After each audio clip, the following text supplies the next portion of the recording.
Hello everyone and welcome to WWE Could Be. Please take a trip along with me to my fantasy booking mind pals as we think about what WWE could do with a future storyline. And wow, it's already time to do another pay-per-view. And as I am a wrestling YouTube channel, I am duty-bound to give you who I think's gonna win at No Mercy. Oh wow, these are gonna kill me. And as is atypical for these prediction what could be's, instead of rules I am going to give myself a punishment, and my punishment this time will be... the career resurrection of Jack Swagger as the next WWE Could Be. Ugh. But speak of the devil, and since the main card only has 6 matches, I am going to go against my normal tradition and include the pre-show in my predictions. And guess who's on the pre-show? Jack Swagger taking on Baron Corbin. And... there's really nothing going for this match. They had the screwy finish last week, so what the heck, let's say Jack Swagger is going to win because I think they want to turn him back into a big face because he's a big lad and Vince likes big lads. Next up on the show proper, we have Nikki Bella versus Carmella. Well, let's see here. Total Bella's just debuted. Do we really think Nikki Bella's going out there for any other reason than to be a walking advertisement for that freaking show? Nikki Bella's gonna win, this does no damage to Carmella, and overall I don't care. Now the match I do deeply care about is Becky Lynch taking on Alexa Bliss. Oh, and this one's gonna break my heart because there's no way Becky Lynch isn't winning. I think there is legs to this program, and I think this could be a show-stealing match, but I think the title stays on Becky because she can work with anyone in the division, and it really helps the division grow.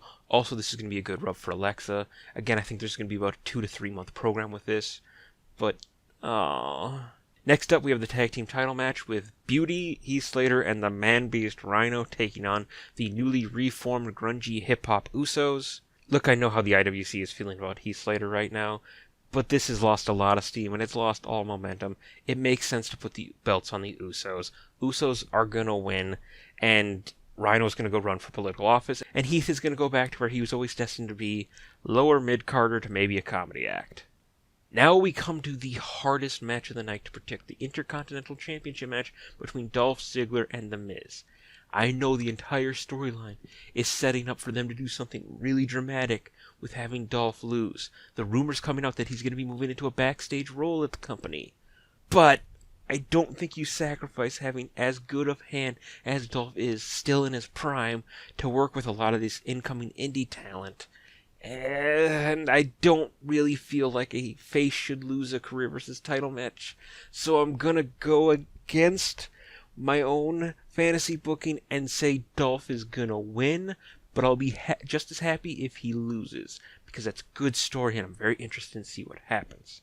However, the story I'm not interested to see what happens at all, because I know where they're going with this, and that's Randy Orton versus Bray Wyatt.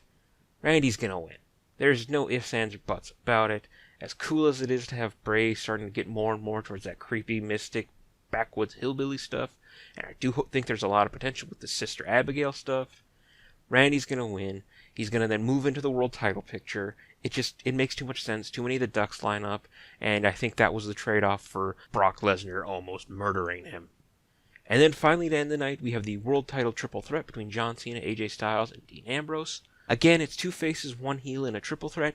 That's just a recipe for the heel to keep the title. Triple threats are naturally set up for heels to kind of come in and sneak out the win. I think the belt stays on AJ, and we move towards a program with Dean Ambrose versus John Cena for that final kind of star-rubbing performance for Dean Ambrose. And I think that takes us all the way up to about Royal Rumble. But those are just my predictions. Let me know yours down in the comments below. Also, if you like this video, please do hit the like button to let me know. And you should subscribe. I post 5 new videos every week because...